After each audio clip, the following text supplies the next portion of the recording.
Meu, ontem quando eu entrei num comentário do último vídeo que eu postei, vi que floparam os comentários com essa sugestão. Acho que vocês queriam bastante que eu visse a história, quer dizer, a melhor história de um clube de futebol brasileiro, a história do Vasco da Gama.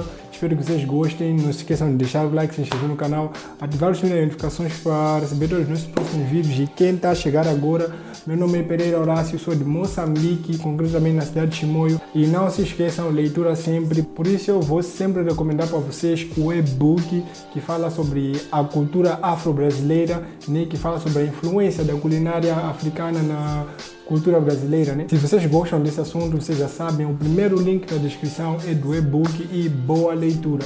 Vamos a isso. Cada vez mais, o racismo é pauta do futebol mundial. Os casos sempre existiram, mas estão ganhando maior repercussão e sendo denunciados ao mundo todo. Numa época em que só brancos tinham total liberdade de jogar, um clube brasileiro deu um recado ao mundo e fez história.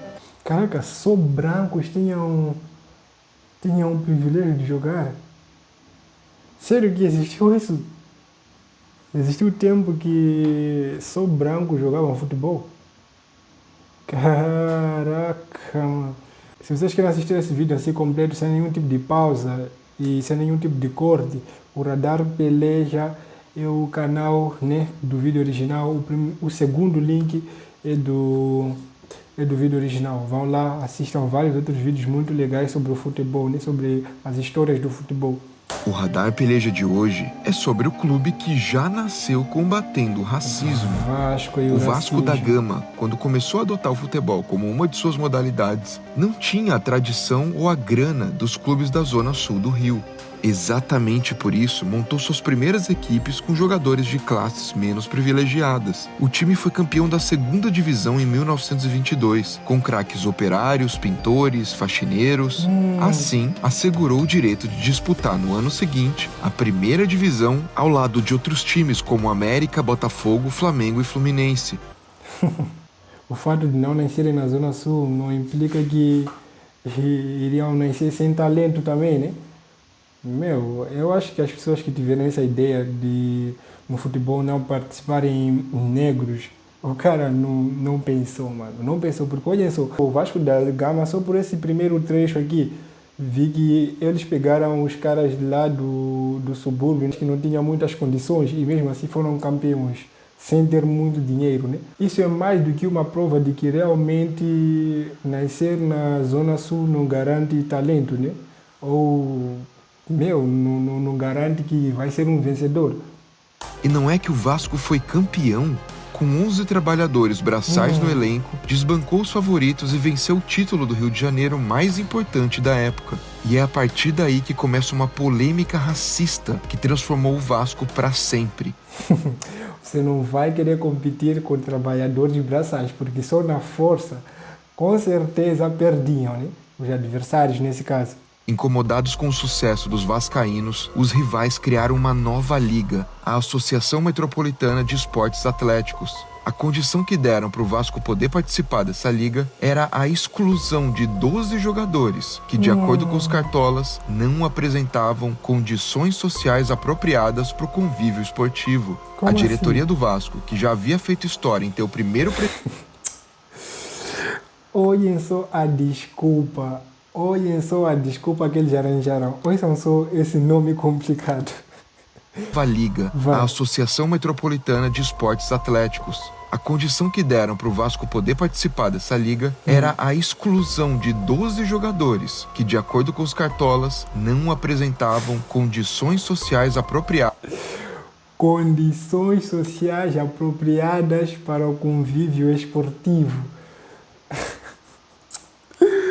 Ai, meu Deus, eu estou rindo mesmo para não chorar. Condições, quer dizer, a condição era a cor, é isso?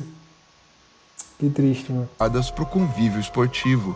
A diretoria do Vasco, que já havia feito história em ter o primeiro presidente negro do Brasil em 1904, decidiu que não integraria essa liga, pois manteria seus jogadores negros e pobres no elenco.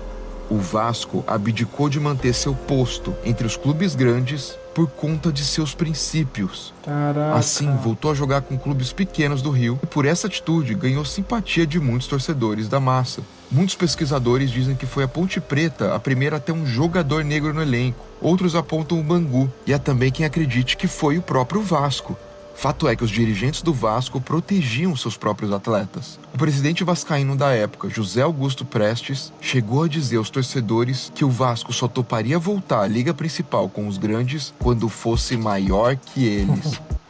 Cara, o presidente do Vasco e toda a direção do Vasco estavam muito à frente, mano. Estavam anos-luz à frente de todos os outros presidentes dos outros clubes, né? Que fizeram parte dessa, como é que eu posso dizer? Não tenho nem nome para dar, porque realmente a direção do Vasco mostraram que são muito mente aberta, mostraram que eram muito mente aberta, né? Não pensavam dentro de um cubo. E nos anos seguintes foi exatamente isso que aconteceu. O Vasco não só foi aceito de volta sob pressão popular, como inaugurou o maior estádio do Brasil em 1927. São Januário foi levantado com a ajuda da própria torcida. E o fato de não ter um estádio antes era só um dos motivos encontrados pela liga preconceituosa da época para tentar evitar que o Vasco se misturasse aos brancos da Zona Sul. O Vasco da Gama foi gigante e essa sua história está marcada para sempre. Boa parte da torcida vascaína entende a essência do Cruz Maltino e demonstra isso nas arquibancadas. Não é difícil encontrar menções aos camisas negras, como eram chamados os jogadores do Vasco na época em que o clube mais sofreu com o racismo.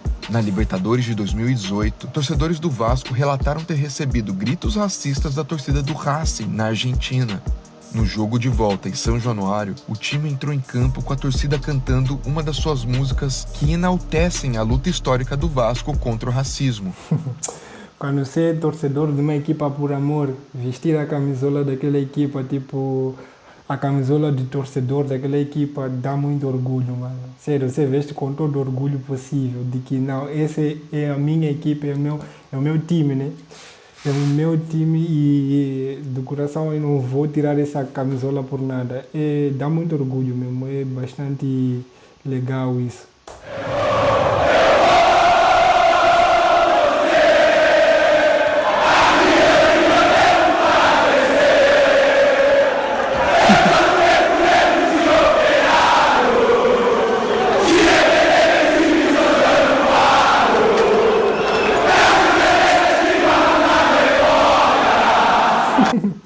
E aquela festa que só os torcedores brasileiros conseguem dar, mano, conseguem fazer na torcida.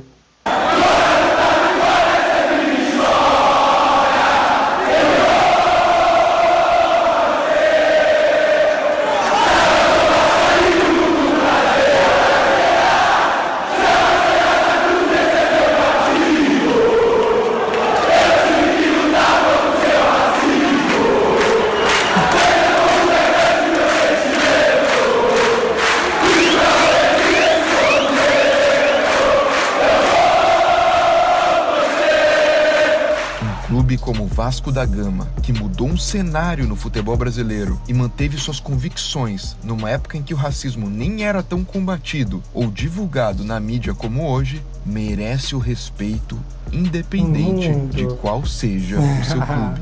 E ganhou mais um fã, o Vasco da Gama, mano. Sério, ganhou mais um fã. Inscreva-se no Peleja e até o próximo episódio. Ganhou mais um torcedor nesse caso. Ai, meu Deus, eu vestiria a camisola de torcedor do Vasco com certeza, mano. Sem pensar nem duas vezes. Meu, a história é muito bonita, mano. Os caras recusaram de entrar numa das ligas onde existiam os melhores times só por causa das regras, né, absurdas que eles impuseram contra os caras com menos condições e que, consequentemente, eram negros, né? Meu, merece o meu respeito. O Vasco da Gama realmente merece o meu respeito. Uma história muito legal. Espero que tenham gostado dessa história, porque eu adorei de saber dessa história. Se vocês têm mais vídeos aí, sugestões que vocês querem deixar, deixa aí nos comentários que eu vou trazer aqui. Vamos ver todos juntos e até o próximo vídeo. Fui!